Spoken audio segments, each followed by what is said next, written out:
Hello, everyone. We are back.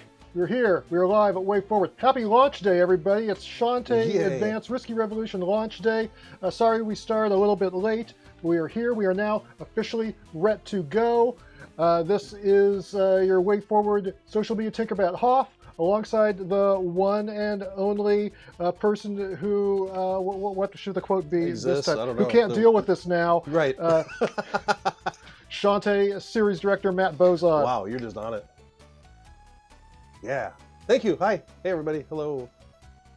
And we're going to continue or perhaps restart our adventure from yesterday as we play Shantae Advance Risky Revolution, Switch version, running on a Switch 2. Yeah, without further ado, we can jump into it, or you can talk about the game a little bit more. Sure. So let's go. And of course, we'll try to answer some questions. We'll try to stay on top of things. And you're seeing this okay? Along. You guys have audio? We don't. I'm going to play this quietly, but I think you guys can hear it. Yeah, we did have some audio issues. That's what caused us to delay. So if you here are having any audio issues, do let us know. Yeah, just give a holler. So yeah, what I think I'll do. I don't know who all's here from yesterday, who might have seen or heard any of this stuff. But if you're, Xenox is back. Oh yeah, all right. Hello. So if you're, we're gonna do. I think what we're gonna do is, we talked about the game, its origins, why this game exists, and all that kind of stuff. We might touch on it again because it's such a unique game. But this is the newest Shantae game. It is the most recent one. If you have been a fan for a long time, this would be the game that has, in shipping order. This is the one that's coming after Shantae and the Seven Sirens. So this is your game number 6. For us, canonically, it's game number 2. It comes after the events of Shantae, the original, on Game Boy Color, but it comes before Risky's Revenge, which was for Nintendo DSi originally, before it got ported everywhere. So that's where this one slots in. As far as where we hop in here, what I'd like to do is, I was very leisurely last time, so we didn't get to see a lot of game. I do want to keep it a little, as spoiler-free as possible, because we realize, it's launch day.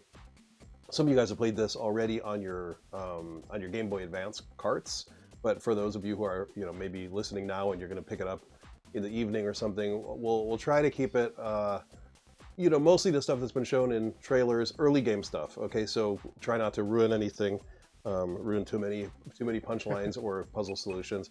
But because yesterday we talked a bit about Deluxe Edition and costumes, we're going to play with this high voltage costume. So let me real quick, in the Deluxe Edition version of the game, there's 2 versions you can get. You can get the Standard Edition digital, and you can get the Deluxe Edition digital. Actually, we have an important question here. Yeah, sure. From, well, it scrolled off. I forget who it's from. Oh, no. But it was someone who was asking, when will the Deluxe Edition be ready to go? Darth Exelion asks, when is Deluxe ret to go? And that is an important question because it should be ret to go right now, but for some reason in Europe on the Switch, in many countries, it is not yet live. And we are working hard, coordinating with Nintendo to get that fixed, but we do not know exactly why it's not up or when it will go up. Yeah, it should be up now, though. So if you're wondering, like, hey, are we launching it at some other time? No, it's all supposed to be available now. So it sounds like some kind of hiccup. So I would assume it would be sorted out shortly. It's launch day. I don't know. We've seen a lot of launch days at WayForward over the years. Something always seems to go Something always sideways. Happens, so yes. What can you say? It wouldn't be launch day without it, but it is supposed to be there and probably will pop up at some point. Probably when you look away. The good news is the 20% off discount is good for the next week. So as long as it pops up between now and then, like it definitely should, you'll still get that 20% off discount on Switch as well as Steam. Perfect, thank you. And then for anyone buying the pre-orders, doing the pre-orders through Limited Run, all the Limited Run versions for console and PC, the modern versions of the game, they all are the Deluxe Edition. So all these costumes are included with it. So we're gonna go ahead. We did play with the Sizzle Armor yesterday, so we'll do the high voltage one today, and then I will tell you what, we'll kind of jump in. I'm hoping maybe we could do a little more answering questions if possible as we go, because I think for a while there we were so focused on the game and the content and all the modes and options and under the hood stuff. I want to make sure I get to your guys' costume, Ooh, or cool costumes, art. your questions, costumes on the brain. Yeah, but feel free if at any point, like, yeah, we jump got in if you They're got coming stuff. in. Got one pause right my thoughts. now. Okay, yeah, go for it. Got one from Grayman53 who says, "Happy launch. Could we learn about some of the various ways Aaron contributes to Shantae projects?" Oh yeah, As a sure. creator of the character, I feel like we don't usually get a lot of Aaron's insights. Yeah, that's a good one. Yeah, it'd be nice if she was, you know, speaking to these things directly. But I'll do my best. So Aaron, as the creator and the licensor, the way that works in the business sense is Aaron licenses Shantae to all of our partners, which includes WayForward, Udon, Good Smile, Fangamer, all the people you've seen us work with in the past. So she's the brand creator. She maintains the brand. She works on all of the branded elements. So for example, all of the two-dimensional art you see in this game, that's I guess I'd consider to be brand art, like the portraits, the illustrations, the box art, all that kind of stuff runs through her. She's got artists that she works with. There's also, you know, all of the WayForward artists. So there's a lot of collaboration that goes on. And then of course the story stuff, I'm the writer for the series, but I work with her on all of that too, because these are, between the two of us, our creations, Shantae specifically being hers. Oh, play the game too? Yeah, thank you. I got that. You're like, keep going. Yes. So talking and playing is still new to me. But yeah, she's hands-on with stuff, but then also she works on the projects as a member of the team too. So in a lot of cases, you see her animations. The older games, she did more of the actual sprite animations. Like for example, the monkey is all her animation. A lot of the bad guys, bosses. Shantae won a third of the art you're looking at in there, stuff that she made. As you get further, by the way, I'm showing off some just some basics of this. The high voltage costume is really cute. Yeah, it's mostly on the art side, a little bit on the design side, and just generally, she's involved with everything. You know, even in the you know, the green light of projects, what they're going to be about, what the premise is. But we've been working together, obviously, if we're married, but like even going back before that for ages, so we have a good sense of what makes these characters tick, and we develop so much of it together that it's kind of like, yeah, this is all, you know, we do it together, but she's definitely, if you're thinking purely, what are the really rigid roles? Erin is the licensor for Shantae, so she owns the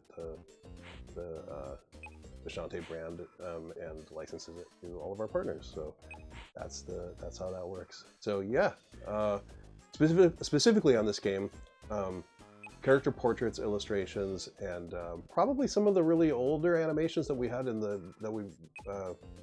that we already had from the 2002, 2003 era.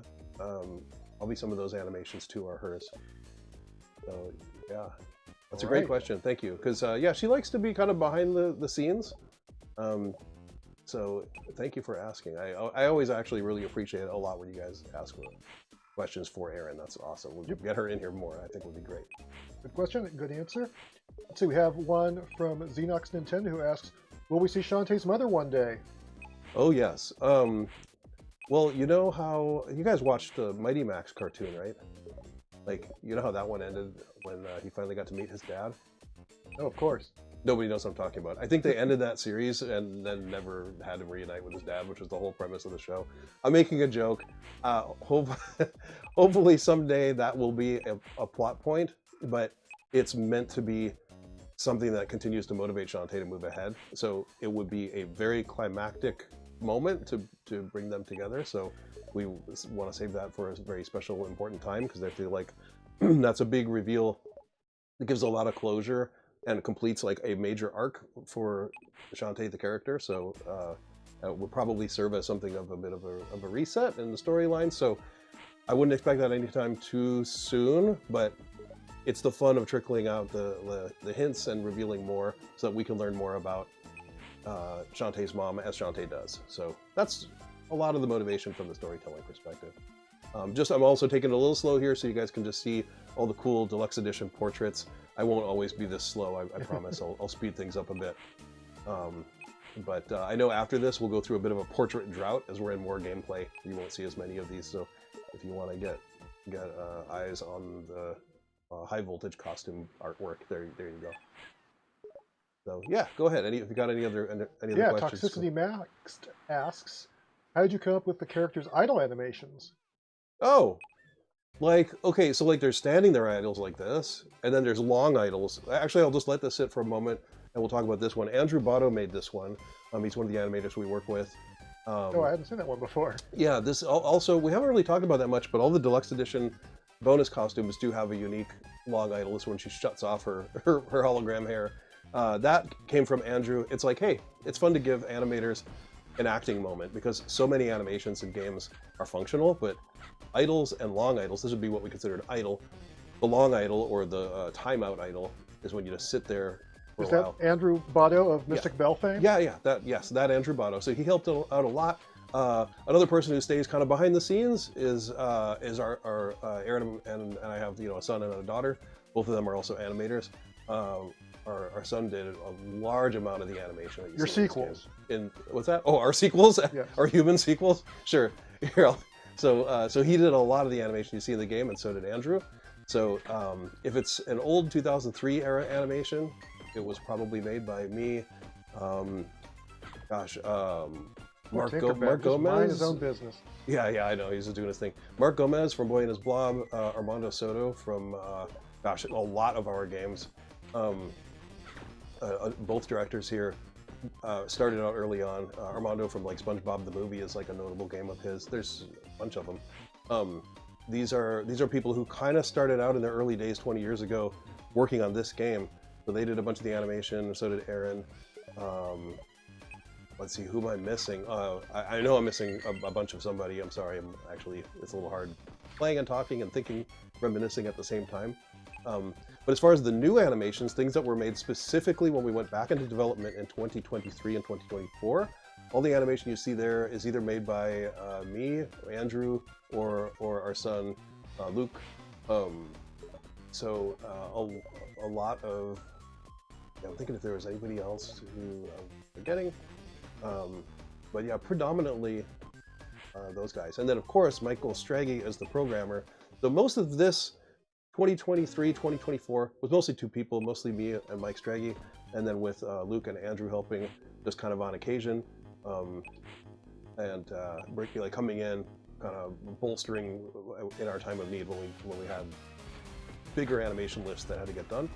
So they really appreciate everybody's contributions. And then of course you've got Maddie Lim doing the audio for this game. So I know you didn't ask. I went a little bit nuts just explaining kind of a little bit of everybody. So I hope that was helpful. Great team of collaborators there. Yeah, and I'm just rambling on. So shut me down. Let's get a question. My question is, Save Guy is purple in this game. Oh yeah. But in the town, the icon is green. Is there a reason it's not purple? Yeah. I just messed up. So yeah, he's purple. How does that go? Let's see. He's gray. He's like a statue in the first game. Then he is a living person in this game, which canonically, and I mean like in game development order, this would have been the second time he ever existed for us, making this right. Yeah, what is he wearing? He's wearing purple in this game. Mm-hmm. And then by the third game in Risky's Revenge, and I think in Pirate's Curse, I think he's wearing green. I think I've just become so accustomed to that he wears green that when I made that icon for this game, I mistakenly made it green. I think that's an error, but it'll just kind of have to live there because... No, it's, what do they call it? Foreshadowing. It's foreshadowing. Sure. One day, yeah, I don't know how that guy stopped being a statue and came to life and then changed from purple clothes to green clothes. I guess he has a life. I don't know if he goes home to a save gal and save kids. I don't know, or if he's what his deal is, but yeah, I'm fighting a boss right now, by the way. For those just listening, we're fighting a giant winged maggot thing, balloon blimp monster with a pirate lady inside of it who's sitting in a jar. If you can picture that. So there you go. All right, so we just got our intro boss kind of out of the way. I said I would go faster. I feel like I'm not. Let me do a little bit better at that. I'm like, It's a we'll go a lot quicker this time. It's a challenge. It is. Talking and playing is tricky. I don't know how Jez has a you people do question. it. Is there a Shantae anime in the pipeline? Everybody asks that and wants to know. There's not one in the pipeline. I guess that would imply that there's like a whole team of people working on a thing. No, but that's something that Aaron and I really want to do. So it's on the wish list. It is on. Yeah, it's on the list, and there's. I don't want to make it sound like we're not doing anything. There are steps that we can kind of take to try to progress that goal, and we take them whenever we can. But you know, making the games also takes up a whole lot of time. So yeah, please, I appreciate when fans show interest in a show, because we really want to do that, and it helps to have enthusiastic fans asking, because you know it's good information that we can share with partners and people who can actually make decisions on our behalf. So awesome. I'm just gonna dance and suck that thing up that I don't need. Let's see, what is the next one? Artemis Clyde Frog asks, how close was Shantae Risky Waters to being complete? Oh, this is that question about that. So whenever this comes up, it always throws me a little bit. Because Risky Waters, so this has something to do with a leak or one of those recovered hard drive things, and I can't tell if they're talking about the actual Risky Waters, which was a pitch that I've been developing for GameCube, or some misinformation that kind of spread around that seemed to imply it was something else. I guess I'll just say from the official real thing that I was pitching was a GameCube game. So it was a 4-player adventure rafting Shantae game that was a combination of rafting kind of acting as a bit of an overworld, and then dungeons that were more traditional, which makes it sound a little Wind Waker-esque, but it does. But a little different. I guess think of more in terms of if it was not open ocean, but like actual rafting. Like what would that be similar to? Something purely linear arcade with stops and side quests kind of nested inside of linear stages, like an arcade thing. I guess if you played something at the arcade, like Let's Go Jungle, maybe a little bit like that, if you guys ever played it, or if you think of that water Gyarados stage in Pokemon Snap, that was kind of the headspace from that era that I remember kind of living in. That's going back a ways, but I'm just going to skip ahead a little bit here to keep things moving. But yeah, there was, as far as development, it was just concept. That never had a team, never had a production plan. Purely ideas, sketches, concepts.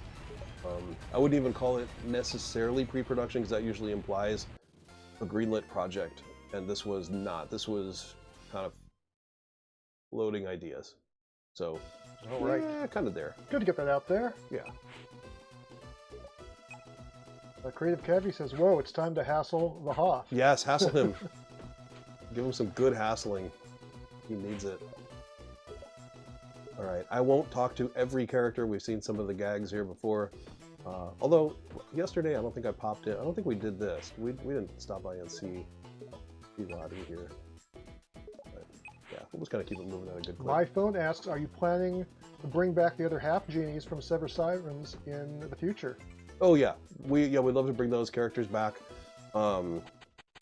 There's some things we definitely like to do with them, and also just from expanding the cast, we like kind of adding new characters in and then kind of cycling them in from time to time. And also, it's fun to have different dynamics. So those characters kind of with each other as a group was fun, but we want to do some of that fun stuff where you get to mix characters you might have seen in a previous game with the new ones and stuff like that. So it's just good for writing and character interactions and expanding out the world, so I'm sure you'll see them again. Cully Steiner asks, can we win a copy? Not here, not today. No giveaways today, sorry. It is for sale? I guess if there was a way to win some money, you could... do you have any money on you? Let's check. I don't. It's in my other pants, so I guess that's... I used all my money on Transformers. You bought tacos for lunch. We all know. And we know where your money went. We bought some. I also bought some robots. My Skybite appeared in the mailbox today. Comically large burrito. So, Here, yeah, there we go. So we have a just real quick here. I guess I'll real quick touch on some stuff. So secrets quiz. This is what we're collecting 50 of because there's a special surprise at the end of the game if we get them. Toolbox is what we're returning to Uncle, and that's our sub screen. Here's our pause menu. I didn't talk a whole lot about the HD kind of presentation of the game, but this game does include the Game Boy Advance version in it, so you can have that from the options screen. You could choose to play the classic, which would be the Game Boy Advance mode with all the pixel art at that resolution, and then this is the high-res version of the game with illustrations at their like high-res, as close to source, versions of them. Everything high-res HUD, and then pixel stuff preserved and kept the way that it is. So that's what that is. So when you get this game, you've got 3 modes really. You've got the classic game you can play. You've got the modern version, which is what we're playing now, and then there's the 2 to 4 player battle mode, which is just for a fun, silly diversion. Get some controllers and play with your friends. So yeah, I think I just told you guys in on what we're looking at and what's in the console version. So if you got more questions, we could jump into some more. Oh, and here Risky Boots is going to demonstrate her power.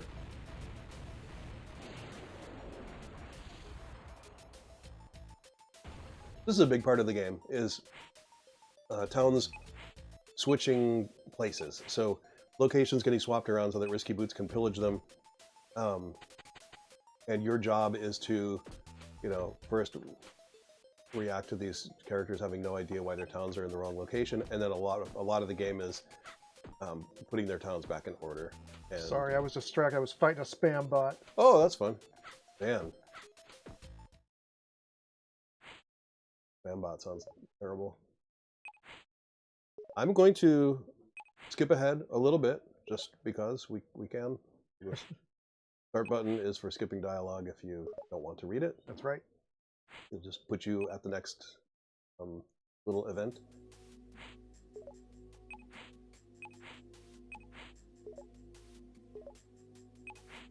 Okay, let's see. What were some real questions?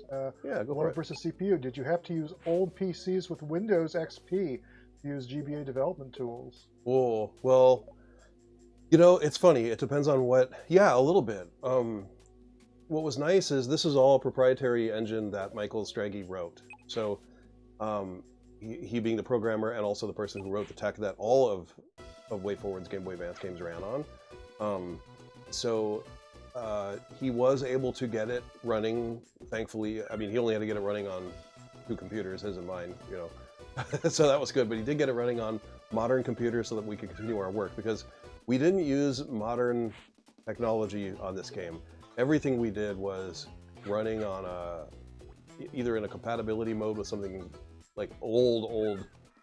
When I say old, I mean like it varies. The engine you were basically running in 2003 era tech. For the art, depending on what the file formats were, I did have to run some of this in DOS, so I'd be going back into tools that were from like the early 1980s, because we used to use old tools even back in the Game Boy Color and Game Boy Advance era. Those tools were old then, but we liked them because they gave you like very specific palette control. It was easy for working in I don't know, just a lot of the tricks that Game Boy Advance and Game Boy Color do. It's easy to work in these older tools. So yeah, it was going back very, very far. So yeah, a lot of times I was in DOSBox, working in Deluxe Paint, like from the old Amiga stuff. Let's just do this real quick because we didn't touch on this yesterday. It was kind of funny. You have a kid brother? Yeah, one of the fun things of this game is, and I won't spoil too much, I'll just keep it real surface level, is this thing about Bolo having a brother, and how did this happen, and why does he suddenly have a brother? And just purely for everyone listening, it might seem funny, but from Aaron and my perspective on like developing characters and stuff, Bolo always had a brother, but we just never really inserted him anywhere into the storyline because, I don't know, each game just seemed like we were trying to either introduce the characters, introduce the main cast, re-establish the main cast, something like that. There was never really room for him. And so now he's showing up, and it's kind of a bit of a, almost treated like an inside joke. It's like, where's this guy been? But good stuff there. He's just like a new addition, but not too, you know, he doesn't get in the way. We don't want to make it feel like we're retconning like the main cast. So okay, so here we are. Once we start delivering maps to Sky, we can start choosing locations to go to. So and it also shows you how many of the secret squids are at each location. So that's what this is. So we'll just kind of keep things moving with Mining Town. Yeah, that's mine. Yeah, and what's real funny is this. I watched some reviews that were coming in during the evening and into today, and some of the stuff that I picked up on, I'm like, oh, it's really funny when, you know, people are playing the game and going, hey, this seems like it has some ideas recycled from other games in the series, like riding on the big bird, or I'm sure you pick up on dozens of things. Oh heck, I mean, even NPCs, like a lot of these characters. And what's so funny is they're not recycled. These are the original versions of them. So, but because this game didn't come out for 20 years, you know, we're gonna keep this short here. I said I'd keep it moving, but since this game was shelved for 20 years between when it started and when it finally ended, I think yesterday we did some kind of quick counting and realized this game probably from start to finish to today was somewhere around 25 years actually, all told. Holy mackerel.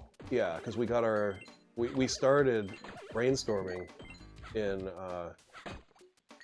tail end of 2000 in November, because I remember pretty specifically when we were playing with our development kits and stuff. So yeah, it's been a long time. So during all of that time, you know, when you got a canceled game and you're like, oh man, there were so many good ideas in there, it's too bad this and that never saw the light of day. A lot of times I'd just like to bring those things back. So I'm like, I like this idea, it was really good. Riding the bird as a stage select, I liked it, so I brought it back for Half Genie Hero. But now, retroactively, with this game coming out as the 6th game to release, yeah, it's funny because it's like, oh, they're bringing the bird back. It's like, oh, well, yeah, except really this is the first instance of the bird.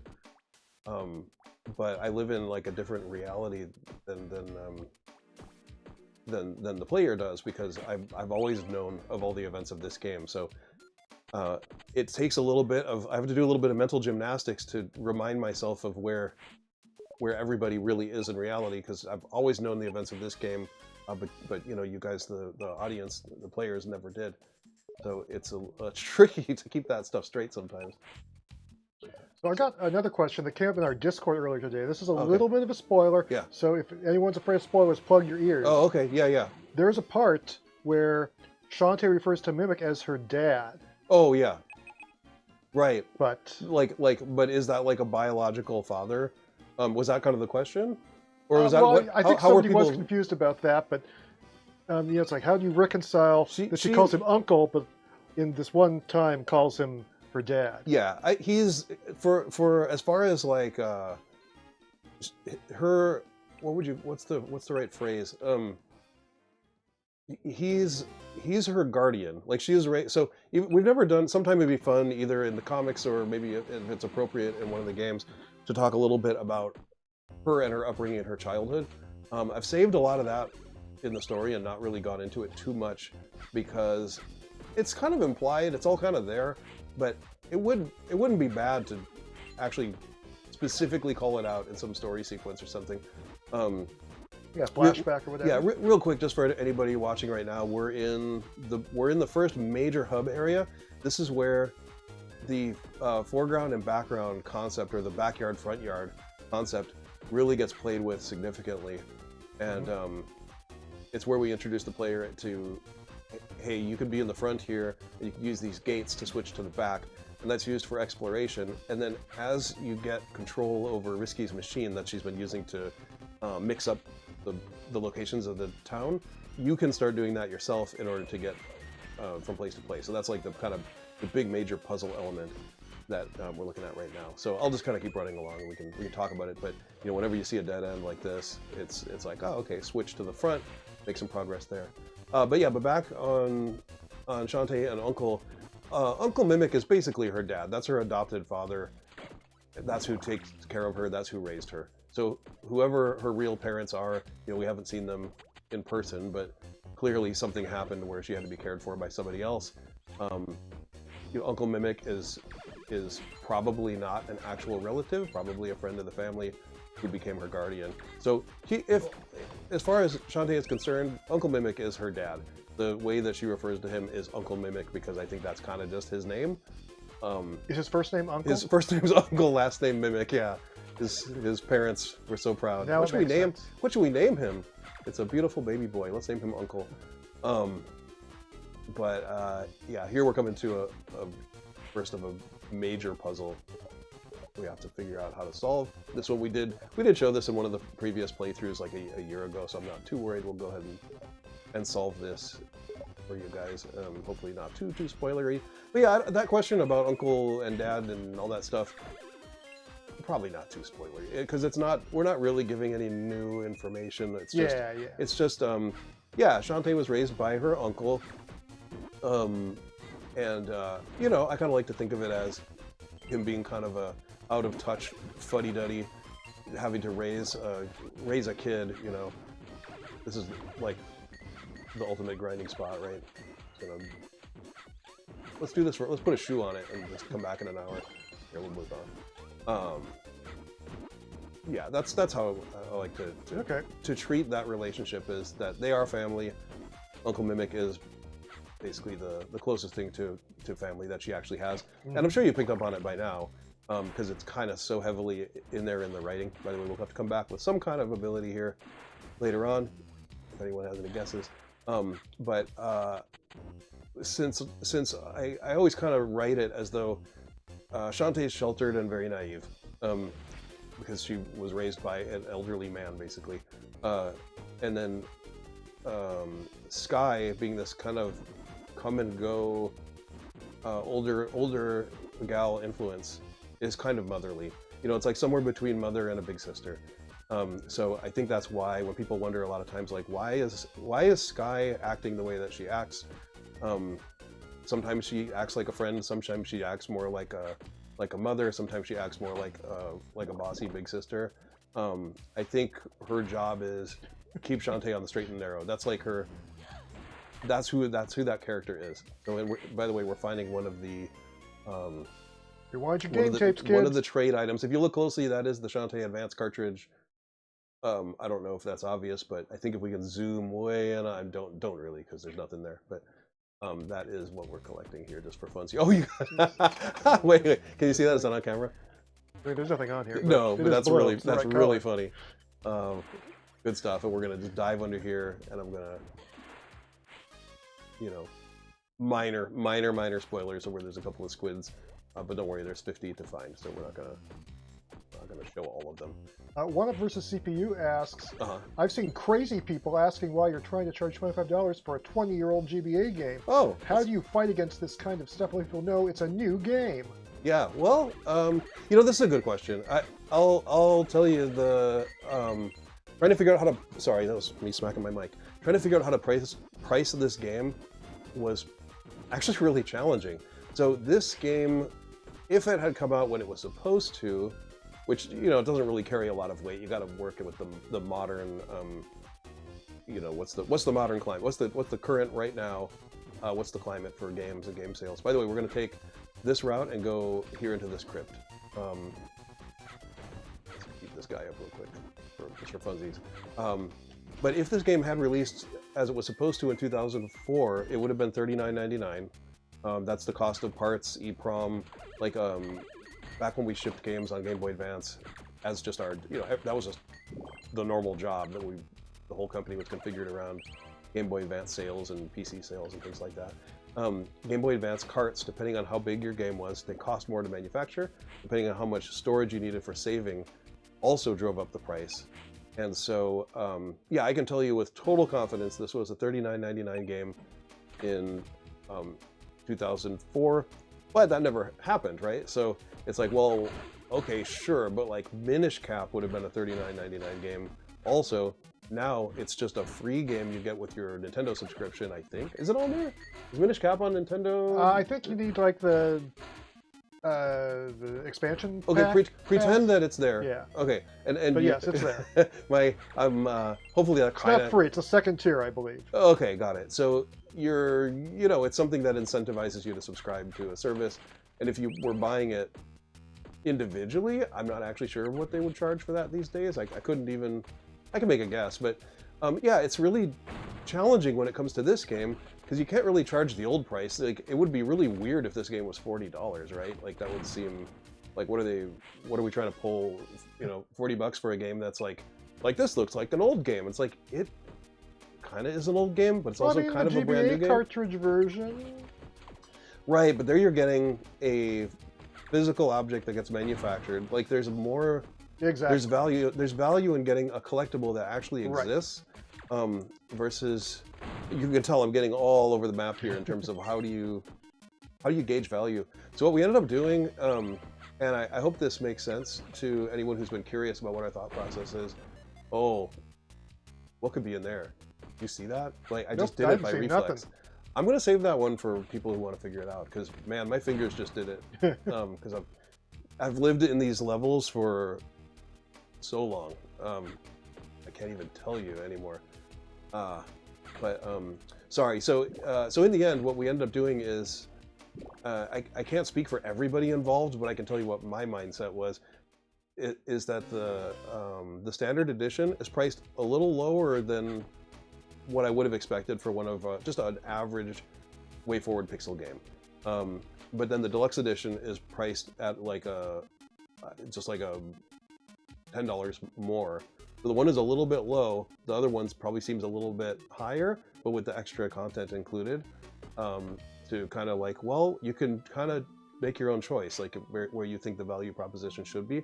We don't usually do that, but we did it in this case. So if you're looking at it and you go, I feel like this is the $25 game, you could buy that version of the game. If you are like, you know what, I probably would have paid $35 for it back in the, or even $40 back in the day, and that's what you want, you're welcome to do so. And then we have the extra costumes in there to make it worth your while.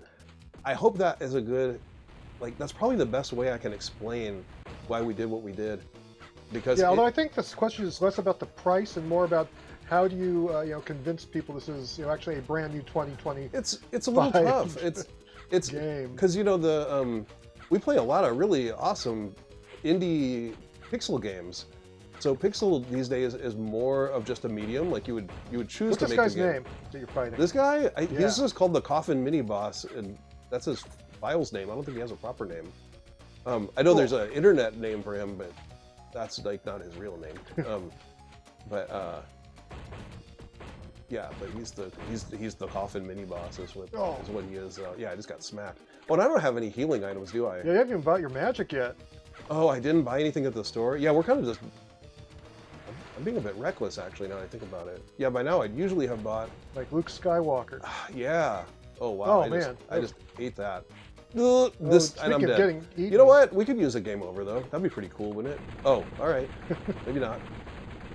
Man, whoever tuned the amount of hit points on that guy did a great job, I guess. Well, Pee Wee Herman, I meant to do that. What was the question? I've been all over the place with this. How do you convince people it's a new game?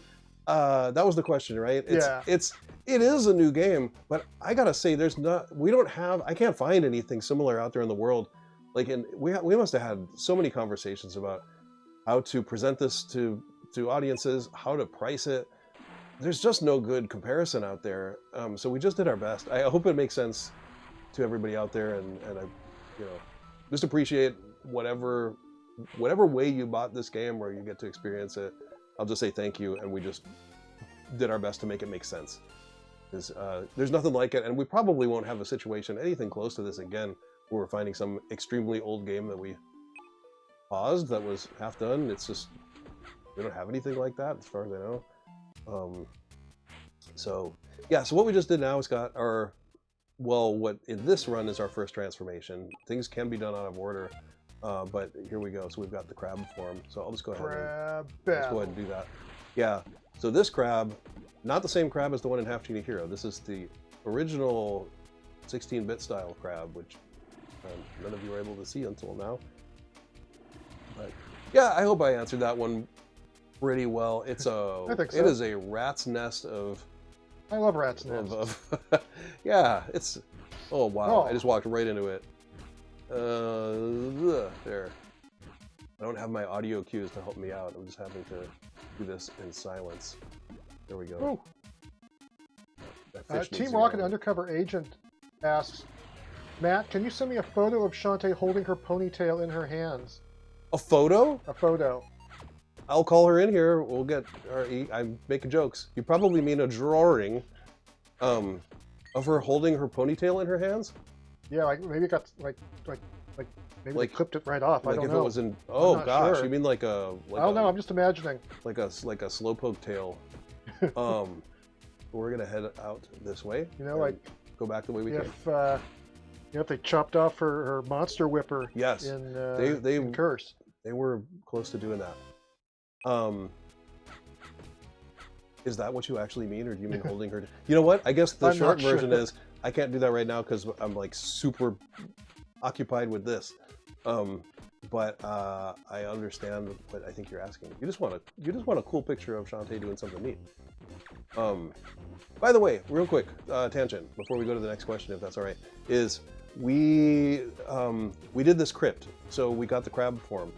This game doesn't have absolute rigidity when it comes to what order you can do things. So usually with a Shantae game, you're like, oh, what's the first transformation? Oh, I don't know, it's the monkey or it's something. This game, it depends. It's, well, where did you go and what did you do? So in this case, because we went back there and dealt with that crypt first, we got the crab, which actually means we could, if we wanted to, in fact, let's do it. We got water all over the place. We can start poking around underwater and look for secrets, and we can actually progress. In some ways, we can progress a little bit of future chapters of the game by kind of running around here, which I don't think I'll do anything like that this playthrough. I'll keep it kind of... What a tease. How are we for time? But it's something you could do if you wanted to. Yeah, like maybe 15 minutes. I mean, we're here as long as you want to be. I think, okay, so what we'll probably do, yeah, let's go. All right, so we've caught up to Risky. Let's see what she's up to. And then we'll do as much Labyrinth 1 as we can, and then maybe we'll call it there. Artemis Clyde Frog says, is there any canceled games that you are allowed to share information on? Usually not. Usually when something's canceled, it's like NDAs that I guess I assume they just last forever. Or stuck in our back pocket for who knows when. Yeah, the ones that are easier to kind of talk about are things that we made ourselves.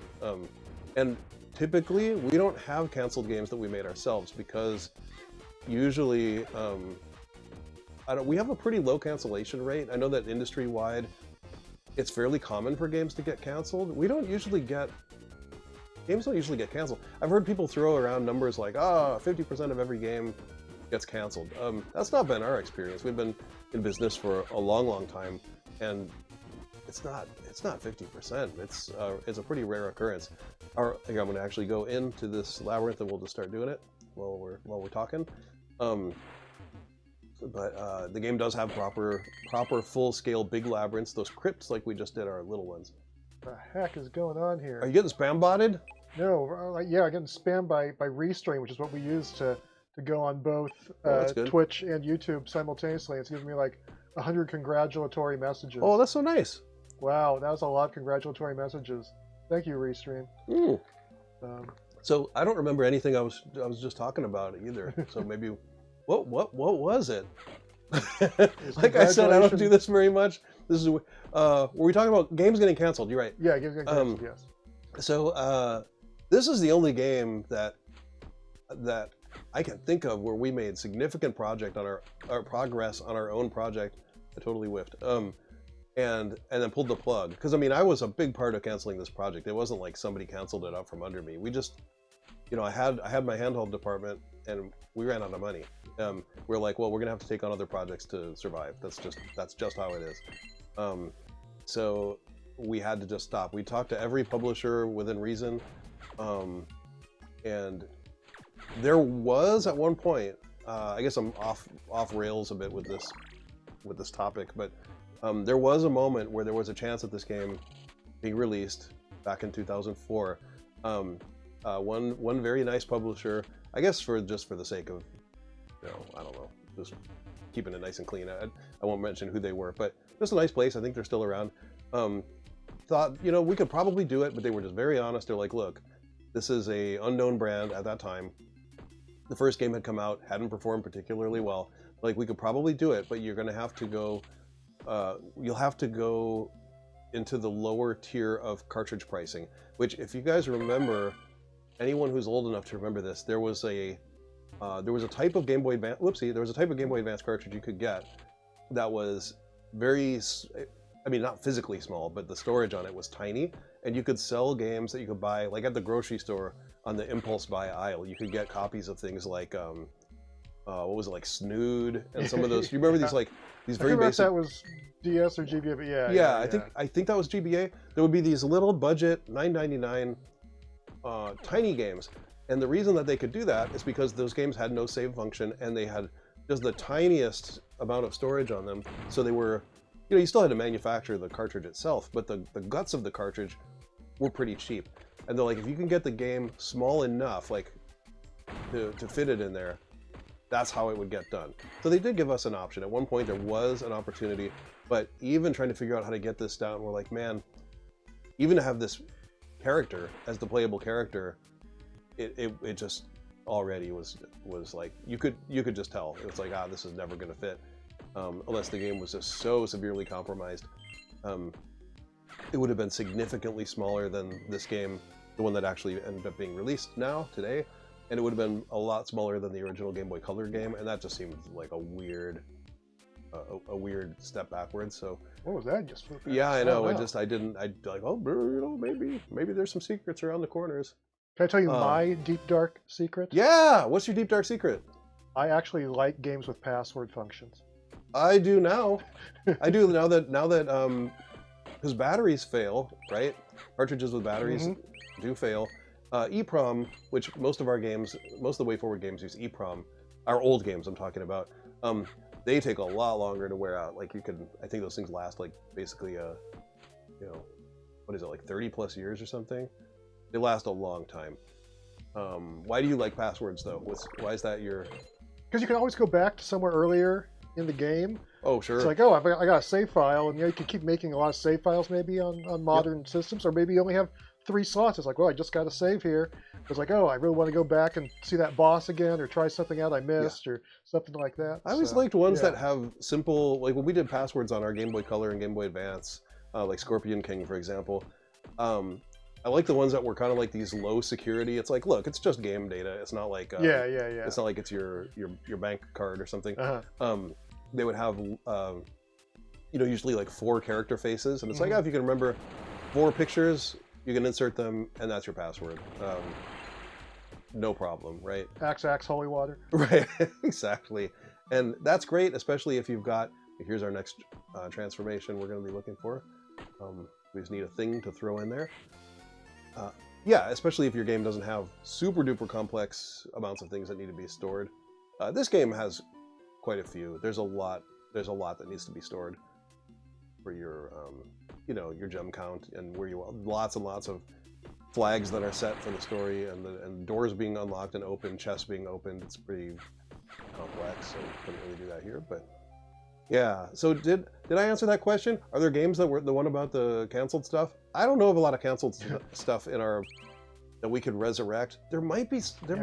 Probably nothing we can talk about. Yeah, I can't think of anything. Like, nothing immediately comes to mind as like, oh gosh, got to bring that back.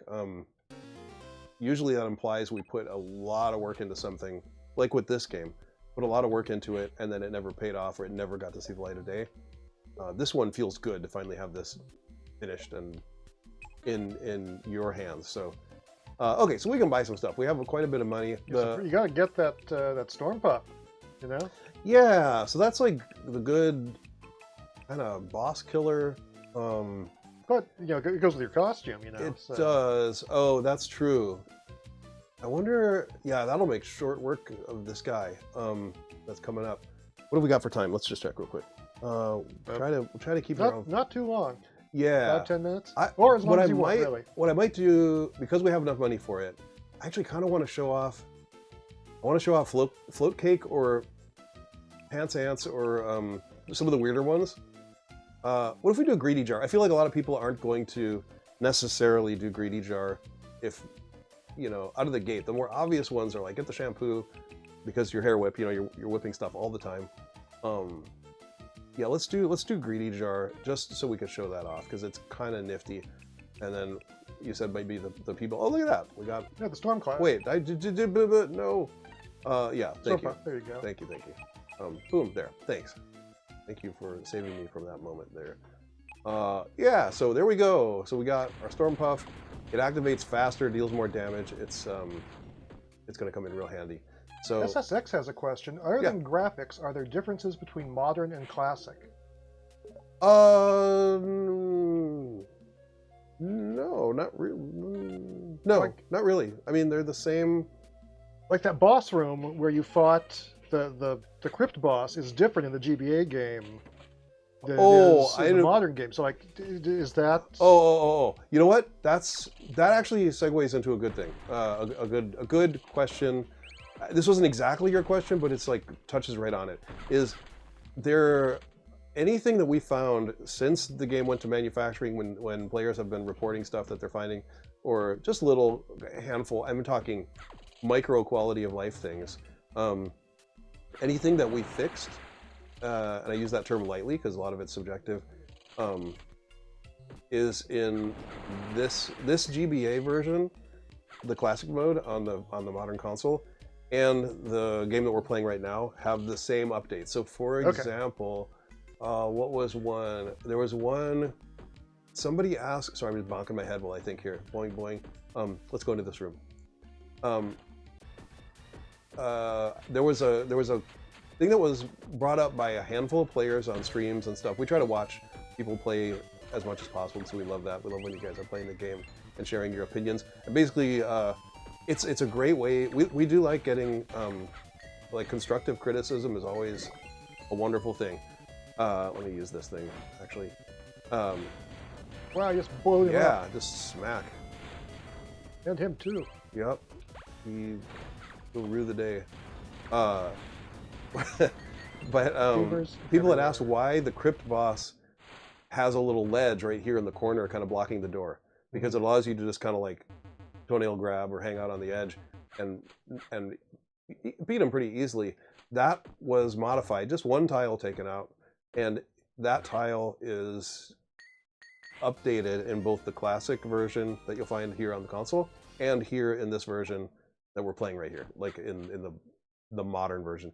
I said it in the most confusing way possible. It's the new version has the fixes in it, is what I'm trying to say. Whether you're playing the classic mode or the modern mode here on Nintendo Switch, both versions have the updated version in it. All right, good to know. Okay. Yeah, I haven't played. Hope that was helpful. Classic on the console version yet, so I was not sure of that myself. Yeah, and that's kind of part of the thing that I think is like interesting and about the Game Boy Advance cartridge version is, you know, you guys all know this, but those things can't be updated. When that game, just like in the old days, there we go. When that game released, that's the game. Like, you can't go back and change it. There's no updates. It's just, it is what it is.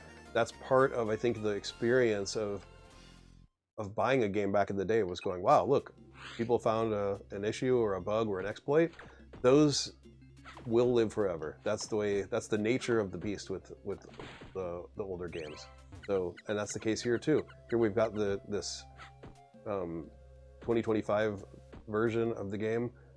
Minor, tiny little things in a couple spots have been fixed, but the original version, for people who bought it and decided to get it as a collectible, yeah, that version is forever that way.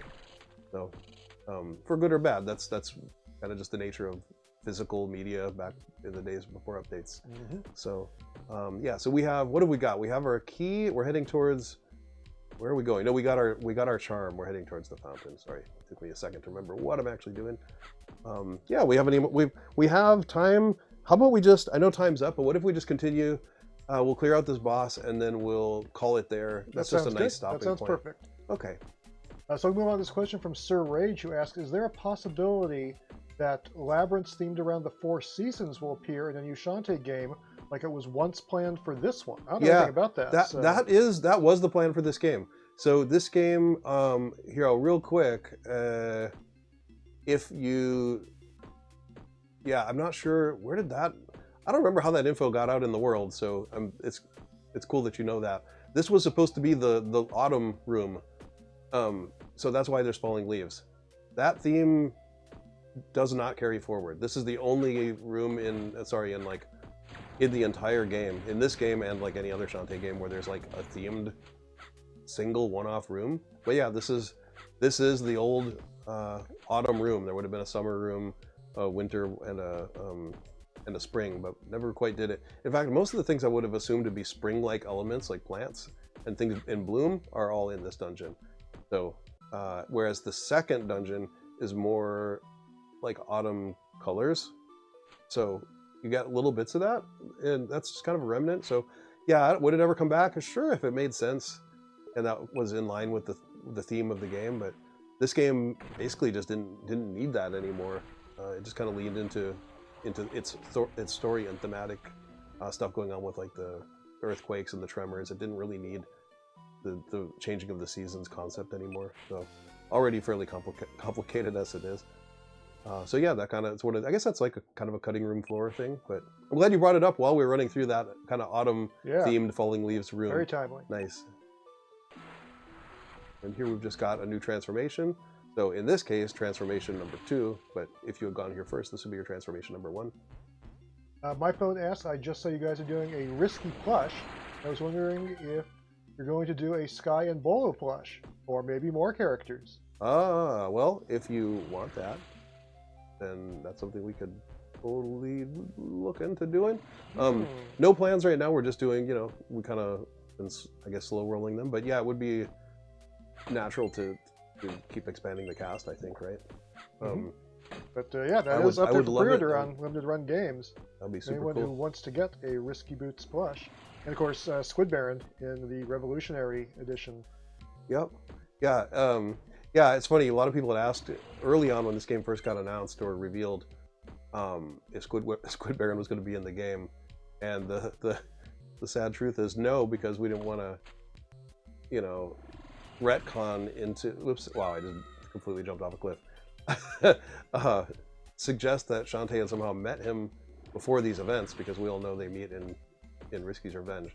So no, he wasn't included, but that's why he's there as a plush. So you can still get your Squid Baron fix, even though he's not in the actual storyline.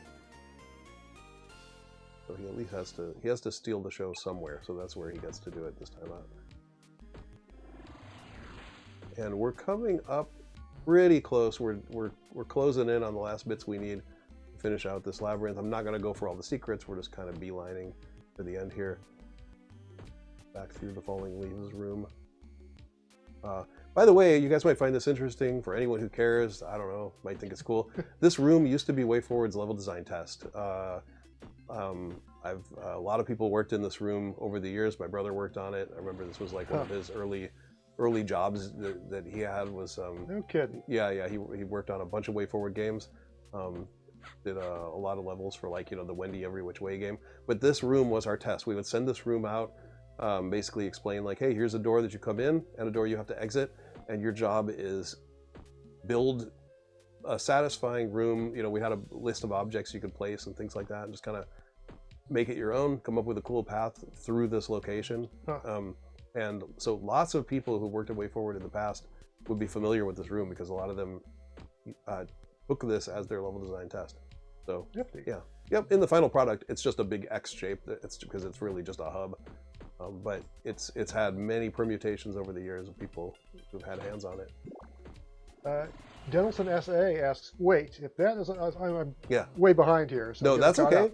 Wait, if that's an old game cartridge, then why is it called a tape?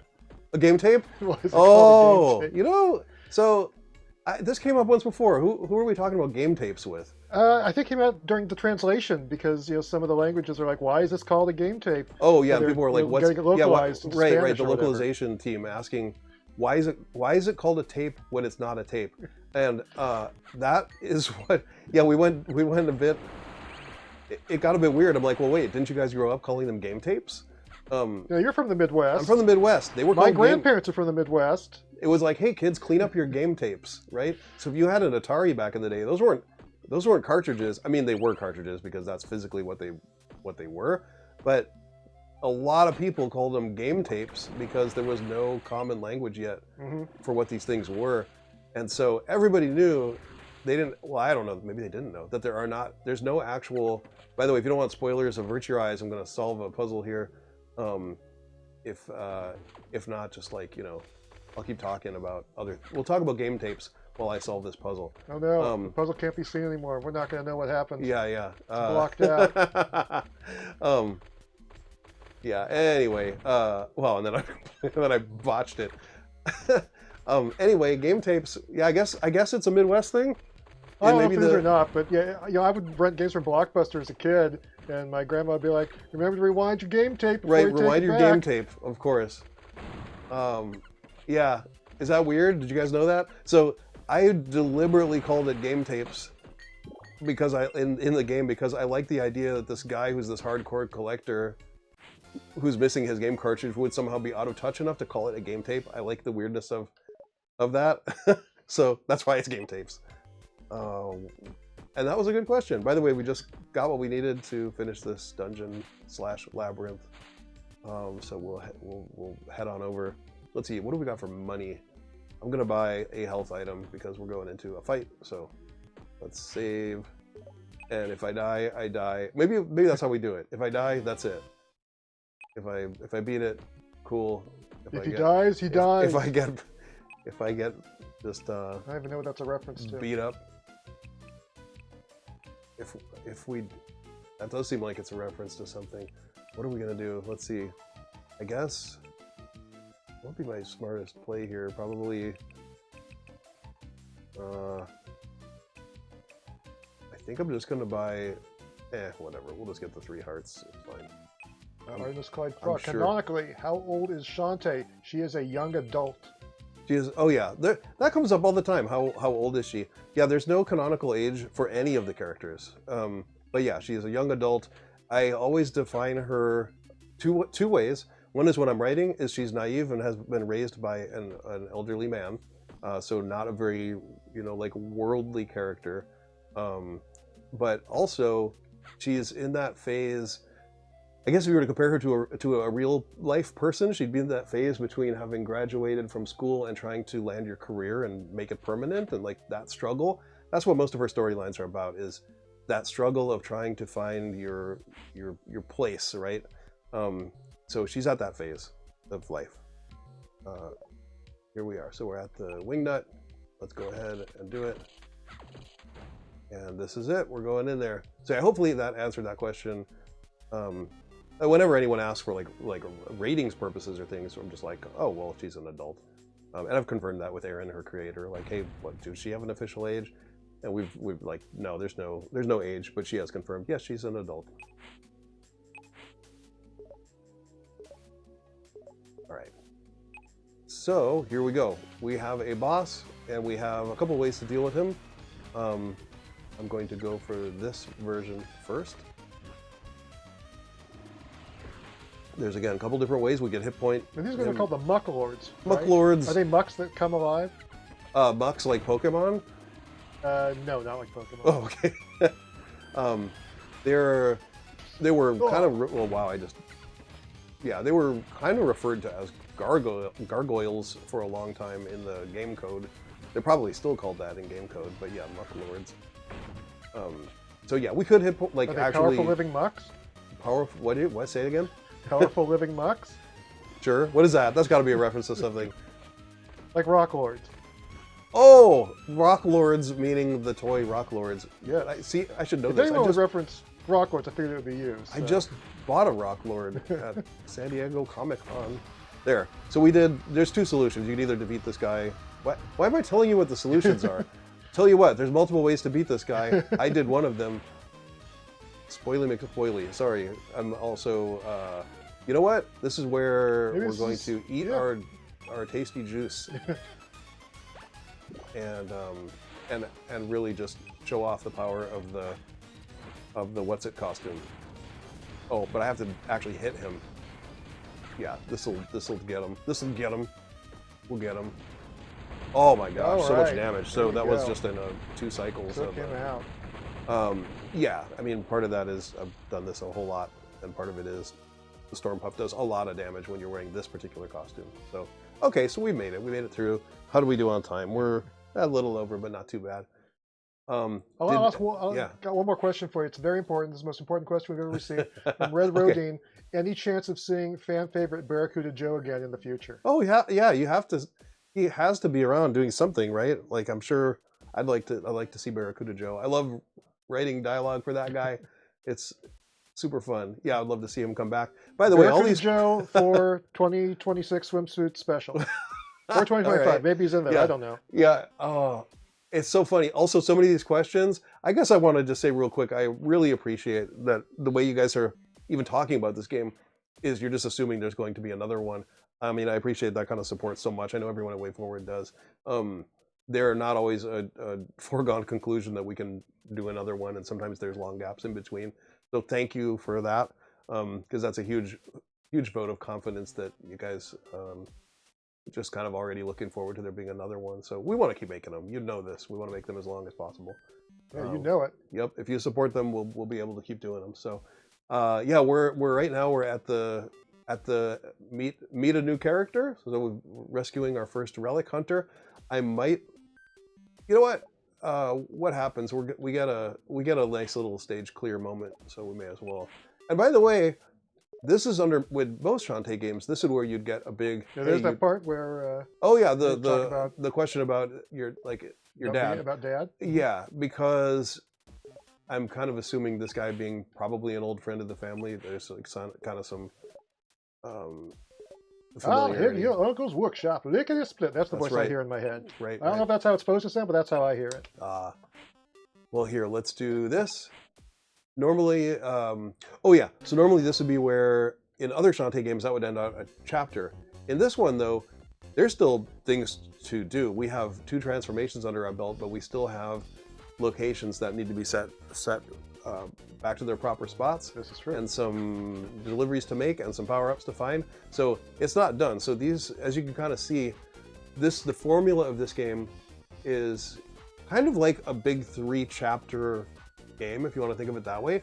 But it's really, if you were to compare it to other Shantae games, it would be kind of like if there were 2 chapters that are sort of overlapping so that you can do parts in whatever order you prefer. So if you're curious about like how does this game sort of break down, that's how it works. Now we've got Monkey. There's a lot of places we can go.